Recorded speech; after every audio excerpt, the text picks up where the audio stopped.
Assalamualaikum warahmatullahi wabarakatuh.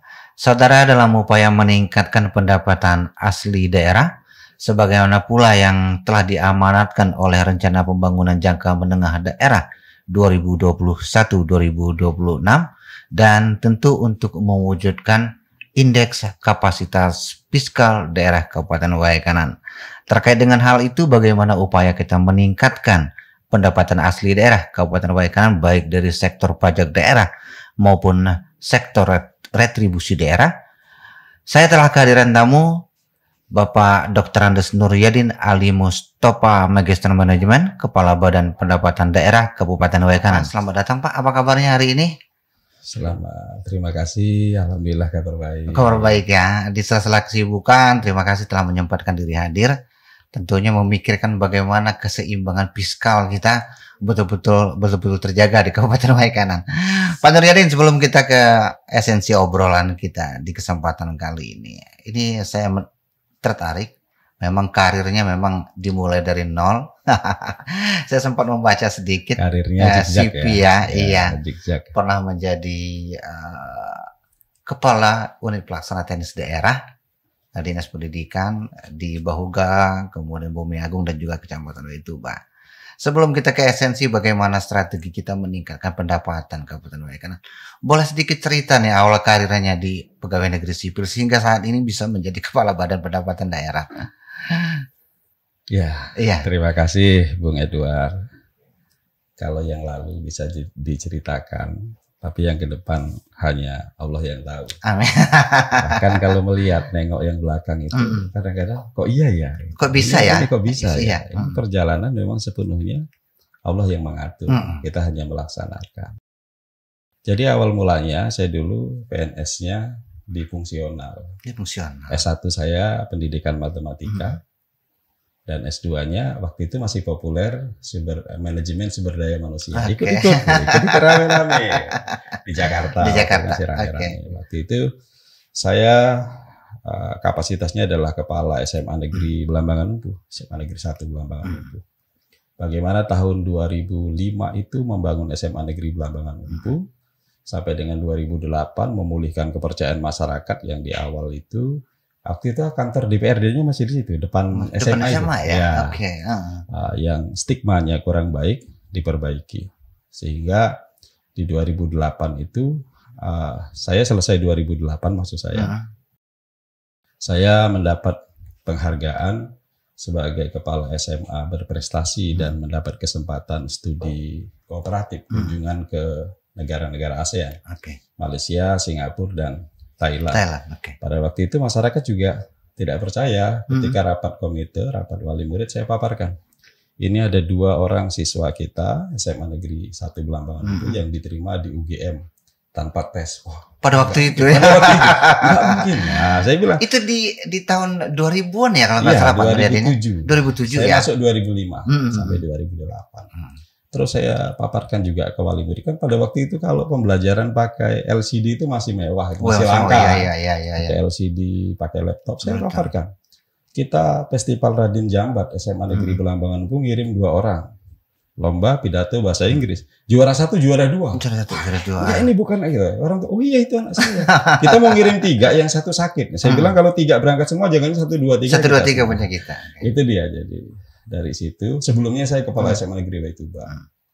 Terus habis masa jabatan di fungsional kan ada periodisasi.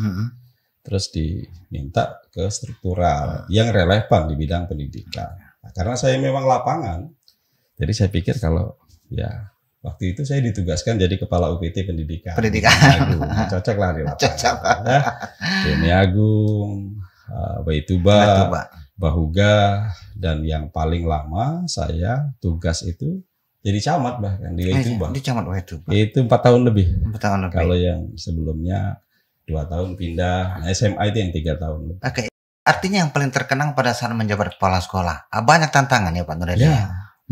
Banyak tantangannya. Kepala SMA pada waktu itu memang asik. Gitu ya. Karena waktu itu belum ada jargon sekolah gratis. Tinggal bagaimana kita membuat program, kita sampaikan kepada masyarakat. Kalau masyarakat melihat itu bermanfaat, ya pasti didukung. bisa nyampaikan ke wali murid, bisa program kita itu bisa kita mintakan ke Dinas Pendidikan Kabupaten, bisa ke provinsi, bisa ke kementerian, ke direktorat. Ya, mungkin kawan-kawan kalau ini nanti terpublis YouTube ini, mereka melihat, oh iya, itu kepala sekolah saya dulu. Dari SMA itu dulu pagarnya belum yang seperti itu, pagar luarnya masih tembok.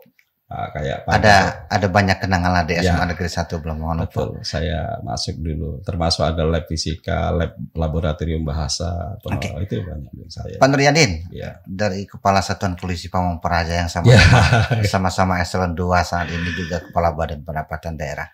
Pada waktu asesmen nih, ada penjaringan, kemudian jabatan tinggi pertama yang dibuka oleh pemerintah daerah Kabupaten Waikana. Apa yang membuat Pak Nuryadin tertarik dari memimpin banyak orang Satuan Polisi Pamong Praja, penegak perda kita, kemudian mengikuti asesmen di Badan Pendapatan Daerah? Ada peluang aja. Ada peluang. Ada peluangnya atau ingin ada tantangan baru? Iya, jadi ketika saya di Satpol PP itu kan saya dulu juga itu dari camat, terus saya jadi kabid. Tertariknya di Satpol PP itu karena memang saya sebelumnya punya basic resimen mahasiswa. Nama saya ya, di biografi saya ketika kuliah dulu, saya S1-nya murni, kuliah mahasiswa murni. Terus alumni Menwa, ada asesmen Pol PP. Nah, masuk di Pol PP sudah 2 tahun. Ada ini formasi untuk kepala Bapenda. Coba-coba saya daftar. Waktu itu ada 2 ya, formasi 1 kepala Bapenda dan 1 dinas yang lainnya. Ternyata hasil asesmen saya masuknya di Badan Pendapatan Daerah. Nah, itu ya makanya ketemu dengan kawan-kawan di Bapenda. Pak Nuryadin, kalau kita melihat memang ini di tahun 2023 di tahun ketiga ya. Di tahun ketiga kepemimpinan Bapak Bupati kita, Bapak Raden Adipati Surya dan Bapak Ali Rahman.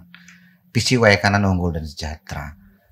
Idealnya memang tahun ketiga, tapi sesungguhnya di tahun kedua. Karena tahun 2021 merupakan akhir daripada RPJMD beliau yang 2016-2021.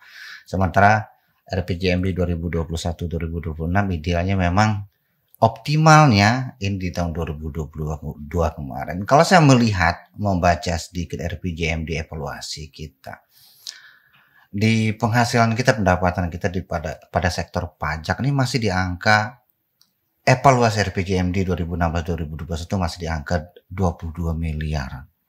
Di angka 22 miliar, sementara retribusi kita di angka 2 miliar. Di tahun berapa itu? Di akhir RPJMD, di RPJMD 2021 saya belum membaca RPJMD. Ya. Sementara indeks KFD kita, indeks kapasitas fiskal daerah kita juga di kategori rendah. Di hasil evaluasi kemarin 0,653. Ya, sementara di target RPJMD kita 2021-2026 di angka 0,750. Saya pikir masih belum optimal juga nih. Ini untuk ke depan Pak Nuryadin, langkah-langkah konkret kita. Kalau silakan ada peningkatan tahun per tahun di angka 4% nih untuk sektor pajak nih. Sementara potensi kita dengan luas wilayah 3.222 km persegi, ini banyak potensi perpajakan kita yang belum tergali. Ini apa nih langkah-langkah konkret ke depan Pak Nuryadin? Ya, terima kasih Bung Edward. Kalau pengalaman saya, menggantikan tempat yang belum baik itu enak. Kelihatan progresnya. Tapi kalau masuk tempat yang sudah nyaman, sudah baik, repot kita. Ya. Apalagi mau dilakukan. Ya, pengalaman saya begitu. Jadi betul itu Pak Edward. Kita, kapasitas fiskal kita ada dalam kategori rendah. Itu kan ada 5 ya, sangat rendah, sedang, tinggi, dan sangat tinggi. Kita ada di peringkat sangat rendah. Peringkat kedua dari bawah. Nah, ini menjadi tantangan kita bersama. Bersama-sama dengan tim yang ada di Bapenda, terus mengundang para pegawai-pegawai, pejabat Bapenda yang lama dulu, kita ajak diskusi apa yang akan kita lakukan. Jadi kita buat roadmap. 2021, 2022 sampai dengan akhir masa jabatan Pak Bupati 2026. Sekarang sudah jelas terukur peningkatannya. Pak Bung Edward, mungkin saya ingatkan peningkatan pajak kita di 2022 ke 2023 itu target kita 10%. 10%. Ya, 10%. Jadi jauh di atas ekspektasi yang ada di RPJMD. Lalu itu 10 juga 10, di tahun kemarin yang akan datang, yang akan datang 2023 ini. Jadi peningkatan kita targetkan sebesar itu. Yang kemarin juga kita meningkat sekitar 8% kemarin. Ya masih ada dampak dari COVID kemarin, jadi peningkatannya belum terlalu signifikan. Dan langkah-langkah realnya kita buat roadmap itu nanti sudah terbaca seperti tadi. Hanya retribusi kita, karena retribusi kan Badan Pendapatan Daerah itu pajak dan retribusi juga, selain pendapatan-pendapatan lain. Nah, retribusi ini juga kita tergantung dengan support. Ada 11 SKPD yang punya target retribusi. Kita sudah melakukan diskusi, komunikasi kepada mereka, ayo dong bagaimana retribusi kita ini meningkat. Agar kapasitas fiskal daerah Kabupaten Waikanan juga meningkat, nanti muaranya, destinasinya ya kesejahteraan rakyat, kemandirian fiskal kita tinggi. Nah, langkah apa yang dilakukan dari pertanyaan? Yang pertama kita melakukan penyesuaian NJOP, Bung Edward. NJOP yang dipakai saat ini adalah NJOP 2017. Harusnya berdasarkan Undang-Undang 28 tahun 2009, itu undang-undang yang lama yang kita pakai, itu menyebutkan bahwa NJOP itu paling lama 3 tahun sekali harus dilakukan penyesuaian. Untuk daerah yang berkembang bisa setiap tahun dilakukan penyesuaian karena pesat pertumbuhan ekonomi masyarakat. Lalu pertanyaannya, yang melakukan penyesuaian siapa? Pak Bupati, SK Bupati. Tapi melalui kita dan Bapenda yang menyiapkan regulasinya, sehingga Pak Bupati sudah jadi. Nah, mungkin karena kemarin ada dampak COVID dan lain-lain, maka saya masuk 2021. 2020 bulan September saya masuk di Bapenda. Jadi di 2021 kemarin kita sudah mulai membentuk tim, karena ternyata kan banyak ketentuan-ketentuan yang harus dipenuhi secara hukum untuk penyesuaian NJOP itu. Meskipun itu juga perintah undang-undang, tapi kan aturannya tidak bisa suka-suka naik, naik, nggak bisa. Kita bentuk tim. Jadi opsinya ada 2. Apakah kita menggunakan vendor, lelang, tentu biayanya mahal. Kita tidak punya uang. Daerah tidak punya uang. Masa harus membebani lagi? Akhirnya kita cari opsi kedua, apa? Kita cari pegawai-pegawai di Bapenda yang punya kualifikasi diklat penilaian harga jual tanah. Artinya sudah mempunyai sertifikasi. Sudah punya sertifikasi resmi dari pemerintah.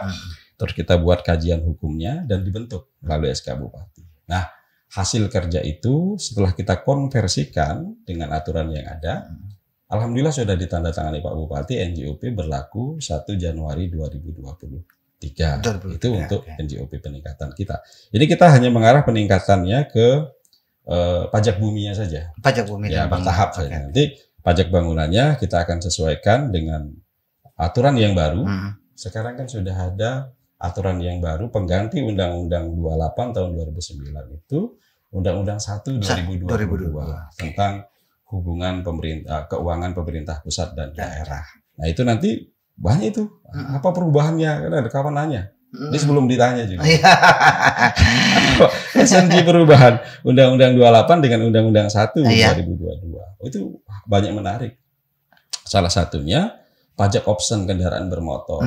Jadi pajak kendaraan bermotor roda 2 itu nanti berdasarkan aturan yang baru itu menjadi PAD-nya kabupaten kota.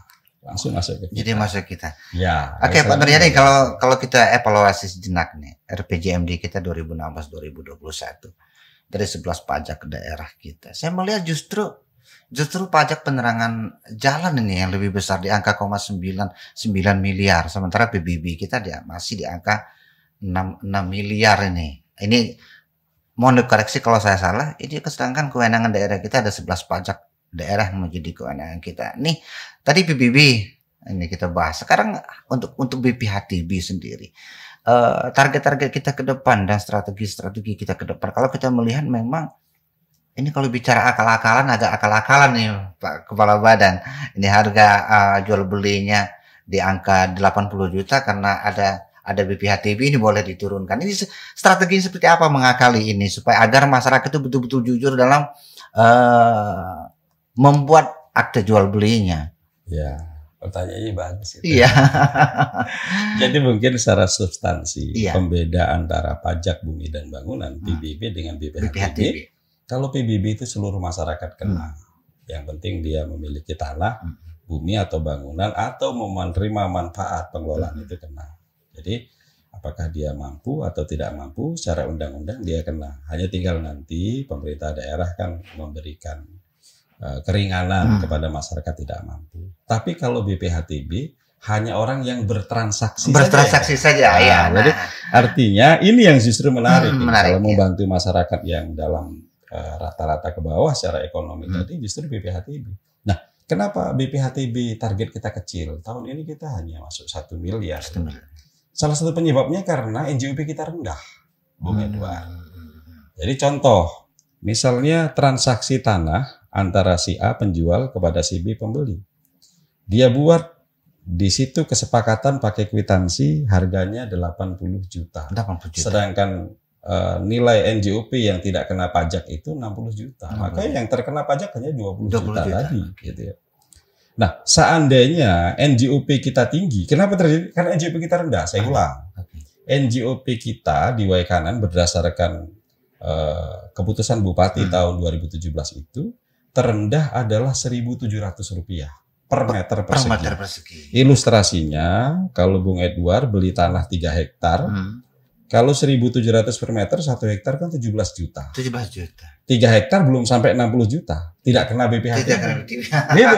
Padahal mana ada tanah di Waikanan yang harganya 17 juta per hektar. Betul. Itulah yang menjadi penyebab kenapa target BPHTB kita masuknya rendah. Nah, bagaimana caranya? Kita naikkan NJOP-nya tadi. Kalau NJOP-nya tinggi, misalnya NJOP-nya sudah ketemu di angka yang akhirnya nanti dia kena pajak. Dia tidak bisa nipu lagi. Karena secara hukum, apabila ada perbedaan harga yang menurut pengakuan mereka lebih rendah daripada harga NJOP, maka yang berlaku harga NJOP. Harga NJOP. Jadi masalah NJOP kita rendah. Mereka bisa buat rendah-rendah. Ini apa buktinya? Buktinya misalnya sering ya, Bung Edward, naik dari notaris. Notaris juga tidak bisa kita tegur. Kita sudah ingatkan, notaris disesuaikan dong penandatanganan harga jual beli itu dengan harga pasar. Itu nanti penipuan pajak loh sambil bercanda gitu kan. Ya mereka notaris juga ngomong loh Pak, kami kan hanya berdasarkan data yang mereka sampaikan, itulah tanda terimanya nota materainya segitu. Jadi kami juga tidak bisa memaksa. Betul, akhirnya apa? Kita turunkan tim verifikasi. Misalnya dia hanya melaporkan kesepakatan transaksi jual beli 80 juta. Ketika kita turun harganya 300 juta. Nah itu dia, sehingga NJOP ini tidak maksimal bisa memberikan kontribusi terhadap pembangunan Kabupaten Waikanan, tidak masuk ke Kasda. Kenapa? Karena BPHTB tadi maksud saya, karena NJOP kita rendah. Nanti berharap dengan perubahan NJOP ini semuanya bisa lebih baik lagi. Amin. Pak Nuryadin, ini memang menarik kalau kita bicara tentang pajak yang paling bersentuhan dengan masyarakat, salah satunya adalah BPHTB dan PBB. Setelah disampaikan tadi akan ada penyesuaian ini. Tentu zona nilai tanah dan nilai indeks rata-ratanya juga sudah ditentukan sehingga akan muncul NJOP. Ini bocoran sedikit nih, NJOP kita di angka berapa ini? Ya, NJOP kita penyesuaiannya hanya kecil, hanya naik 1 grade berdasarkan peraturan Menteri Keuangan nomor 133 kalau tidak salah itu yang diacu.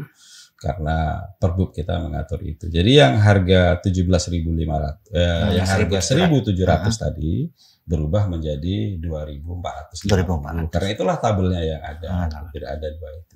2.450 naik ke grid berikutnya. Jadi hanya naik satu grid saja. Satu grid saja. Ya. Sebetulnya ada 2 opsi, Bung Edward.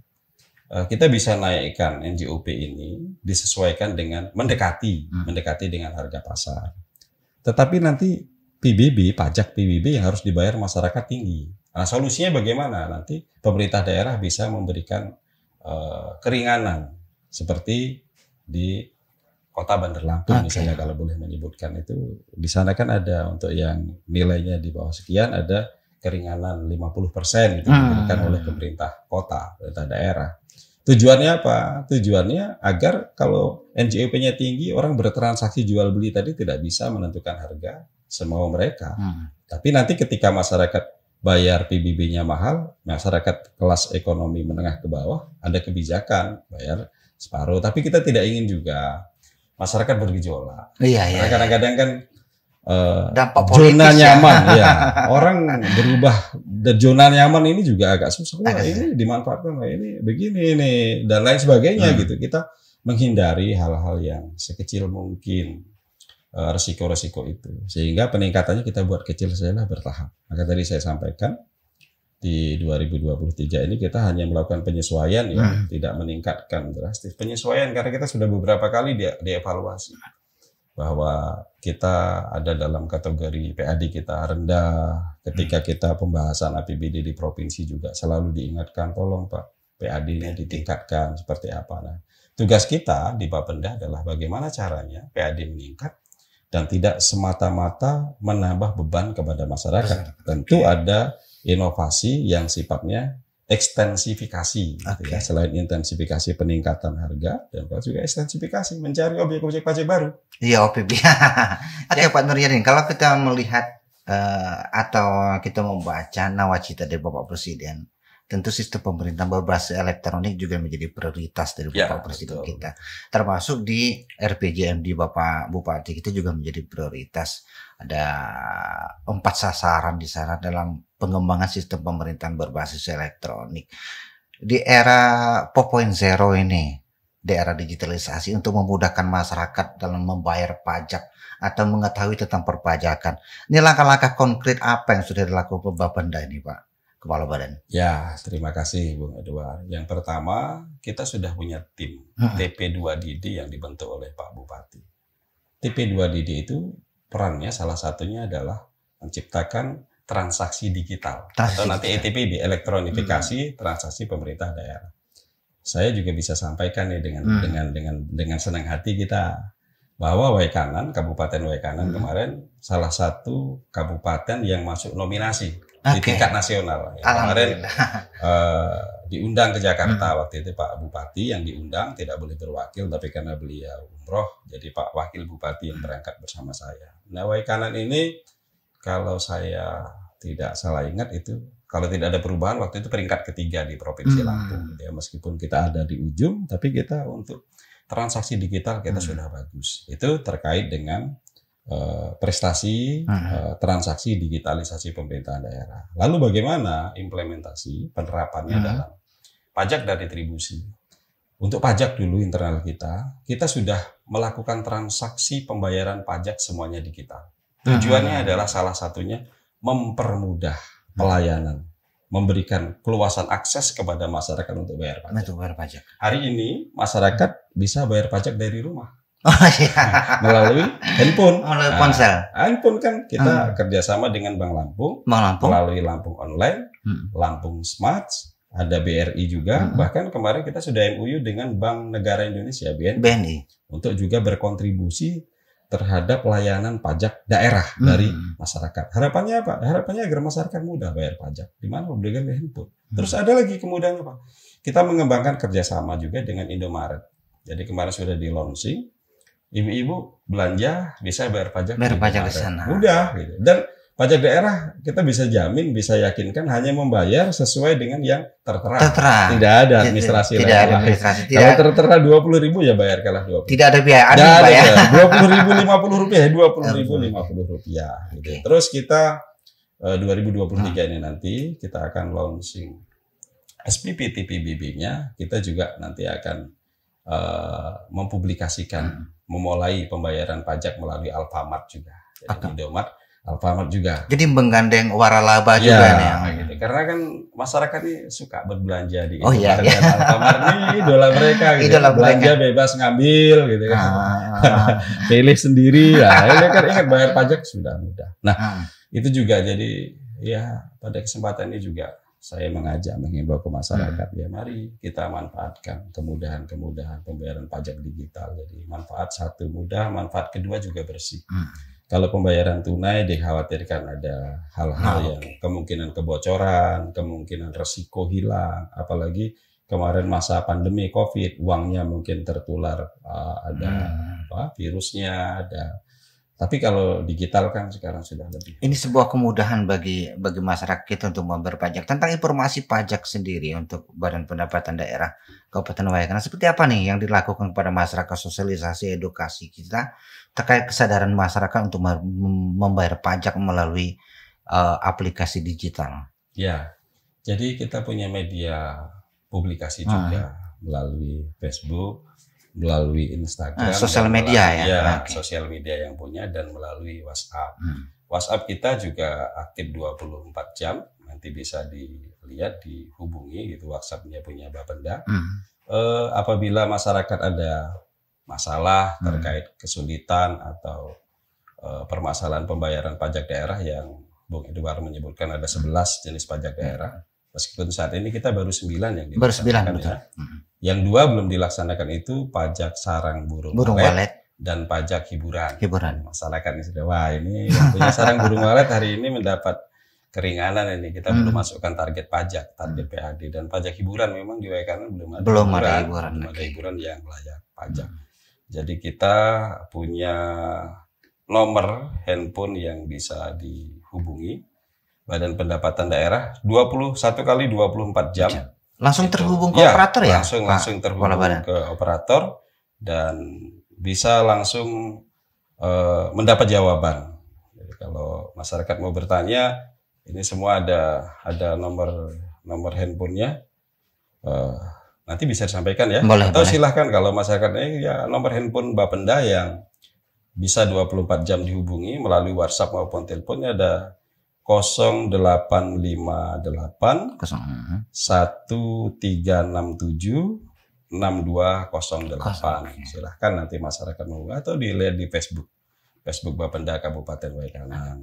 Itu kemudahan-kemudahan yang kita berikan. Termasuk juga tadi ada sedikit nih bocoran yang Undang-Undang 1 2022 yang nanti berlaku mulai 2024, tinggal tahun depan. Pajak kendaraan bermotor roda 2 itu ada pajak option, itu menjadi kewenangan pemerintahan daerah. Sekarang pembayaran pajak kita, ini kebijakan Pak Gubernur, Kepala Bapenda Provinsi juga bisa pembayaran melalui online juga, melalui aplikasi e-Salam gitu ya. E-Salam, saya sudah membuktikan. E-Salam, ya, ada e-Samsat, ada e-Salam, itu punya Lampung. Dan saya sudah membuktikan kok, bayar sesuai yang tertera di STNK.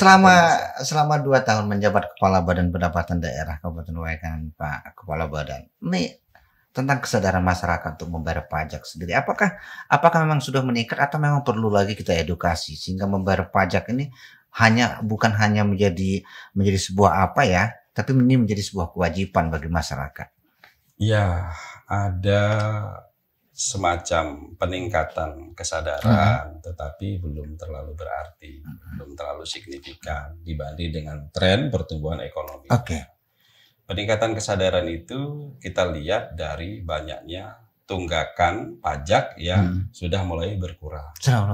Kalau saya boleh minjam ini media ini untuk publikasi juga, silakan. Bentuk reward and punishment. Boleh. Punishmentnya saya tidak sebutkan, tapi rewardnya di 2021, Bung Edward, itu ada 5 kecamatan yang lunas pajak PBB. Kecamatan Bahuga, Buai Bahuga, Bumi Agung, Waituba, dan Rebang Tangkas. Waituba ini tadi saya jadi camat di Waituba di jadi mentornya di Waituba. Lunas terus itu. Jadi 2021 itu ada 5 kecamatan. Di 2022 ini cut off Desember ya. Kalau sekarang sudah ada perkembangan lain. Desember kemarin di 2022 yang lunas 5 kecamatan juga, tapi ada satu perubahan. Yang lunas 5 kecamatan di 2022 itu Bahuga, Bumi Agung, Waituba, Rebang Tangkas, dan Gunung Labuhan. Buai Bahuga nunggak ada 3 kampung. Ya, yang selama ini Buai Bahuga itu lunas terus nih 2022 ini nunggak juga. Artinya secara kuantitas tetap sama, tapi kualitas secara jumlah anggaran yang masuk apakah ada peningkatan juga, Pak? Ada peningkatan karena ada beberapa objek pajak baru juga yang kita peroleh, sehingga meskipun ada tunggakan, target pajak kita Bung Edward di 2022 kemarin itu capaiannya 99,84%. Wow. Nah, saya pikir sudah maksimal, sudah bagus. Itu capaian target pajak kita meskipun ada tunggakan-tunggakan itu. Nah, saya mengajak kepada masyarakat merubah mindset ya, kepala kampung, camat, gitu kan. Kita bersama-sama bahwa mengurus daerah, mengurus negara ini ya mungkin miniaturnya kita sama dengan rumah tangga lah. Betul, betul. Di rumah tangga itu harus kita pikirkan pendapatannya dan belanjanya. Ketika belanja lebih besar dari pendapatan, ya tidak bagus lah itu. Kata orang, besar pasak daripada tiang. Yang bagus adalah belanjanya di bawah pendapatan sehingga bisa menabung, dan tabungan ini diberikan barang produktif sehingga memperbesar lagi pendapatan. Termasuk di daerah. Kita juga punya dividen. Ada pendapatan hasil daerah. Dividen itu menanam, ada kontribusi saham di Bank Lampung dan Bank di Baradati itu, Bank Syariah. Bank Syariah Baradati. Memang kalau saya melihat juga penyertaan modal, kontribusi pendapatan kita terhadap APBD juga masih 5,01% kalau saya membaca RPJMD 2016-2021. Iya, betul. Karena itu, ya yuk kita bersama-sama. Saya lanjut tadi. Para Pak Kepala Kampung juga, mereka juga harus berpikir pendapatan, tidak hanya belanja saja. Jadi ketika saya tahun pertama menjabat Kepala Kampung, kampung saya pendapatannya berapa? Ketika 6 tahun setelah menjabat, ada peningkatan tidak? Nah, kita ada evaluasinya dong. Benar. Itu kelihatan. Dan jangan lupa, selain memang kita meningkatkan kesejahteraan, dana untuk pembangunan, juga 10% dari pajak itu kembali lagi ke kampung. Ke kampung. Ya, pajak bagi hasil. Pajak bagi hasil. Udah paham mantan PJ. Ini sebelum kita closing. Ini sebenarnya banyak hal yang perlu kita kupas tentang bagaimana pendapatan daerah karena keterbatasan waktu. Pak Nuryadin, kalau saya membaca juga evaluasi RPJMD kita di akhir RPJMD 2016-2021, DBH kita di angka 74 miliar. Ya, kalau nggak salah ya. Betul. Ada peningkatan tahun kemarin, Pak Nuryadin? Meningkat ya. DBH itu sebetulnya ada dua macam. Nanti mohon kalau tidak pas ya dikoreksi karena banyak. Ada dana bagi hasil provinsi, itu ada 5 jenis ya. Pajak rokok, bahan bakar, pajak kendaraan, dan sejenisnya itu juga meningkat. Kita masih ada peningkatan. Itu tadi disebutkan tadi sekitar 74 miliar. 4 miliar. Memang setiap tahun berkisar itu. Ada kadang tambah, kadang berkurang. Tapi ada juga dana bagi hasil dari pusat. Itu pajak PBB P3. Perkebunan, perhutanan, dan pertambangan. Itu kita kemarin mencapai 20 miliar. Wow. Ya, karena wilayah Waikanan itu tadi saya koreksi kalau saya lihat di Google tadi luasnya 3.922 km persegi, 3,9 km persegi dengan jumlah penduduk 480.000 jiwa. Itu mestinya idealnya ya dengan luas wilayah yang seperti itu memang pajak kita tinggi, pemasukan pajak, tapi jangan lupa kenapa pajak yang PBB P2 yang kewenangan kita pedesaan perkotaan di kampung itu rendah, karena memang wilayah kita itu banyak perkebunan. Wilayah perkebunan yang ini membayar pajaknya ke pusat. Iya, dikelola oleh pihak perusahaan. Iya, perusahaan. Banyak perkebunan. Jadi yang sisa yang di petani tadi itu kenapa masih rendah? Kita belum optimal juga, Bung Edward. Masih kita jujur lah, kita lihat. Kita merasa tanah kita yang tertulis di SPPT PBB rumahnya luasnya 80 meter persegi. Padahal sudah 2 lantai, sudah tambah bangunan. Itu juga belum mengupdate. Maka kita programnya tadi, pertanyaan di awal, apa yang akan kita lakukan untuk peningkatan PAD dari sisi pajak dan retribusi? Selain digitalisasi, selain kita peningkatan NJOP, itu tadi yang mau kita langkah-langkah yang kita lakukan. Kita juga ingin melakukan updating pendataan objek pajak ini. Apakah dia objek pajak sudah alih fungsi ataupun yang belum terdaftar. Banyak kita temui, Bung Edward, di Kabupaten Waikanan ini, tanah sudah bersertifikat, tapi belum ada SPPT pajaknya, belum terdaftar di pajak. Bahkan di beberapa kampung kita ratusan hektar tanah sawit itu belum ada pajaknya juga. Dan saya sudah ngobrol-ngobrol dengan kepala kampung, ayo Pak, kita pelan-pelan ya, agar masyarakat tidak kaget. Jangan lupa loh hak dan kewajiban. Itu kan Pak, bayar pajak juga subsidi silang, Bang. Subsidi silang untuk yang orang kurang mampu. Untuk optimalisasi sendiri, Pak Kepala Badan, kita mau optimalkan bagaimana tergalinya objek pajak baru nih. Terobosan kita apa nih Pak Kepala Badan sehingga masyarakat ini dengan sadar diri bisa mendaftarkan tanah dan bangunan menjadi objek pajak baru? Kita memberikan kemudahan. Iya. Jadi melalui publikasi media sosial yang kita punya, dan melalui handphone. Bahkan saya sudah meminta operator itu agar nomor handphone kita dikirim aja perorangan gitu kepada orang agar mereka tahu nomor handphone yang akan dihubungi.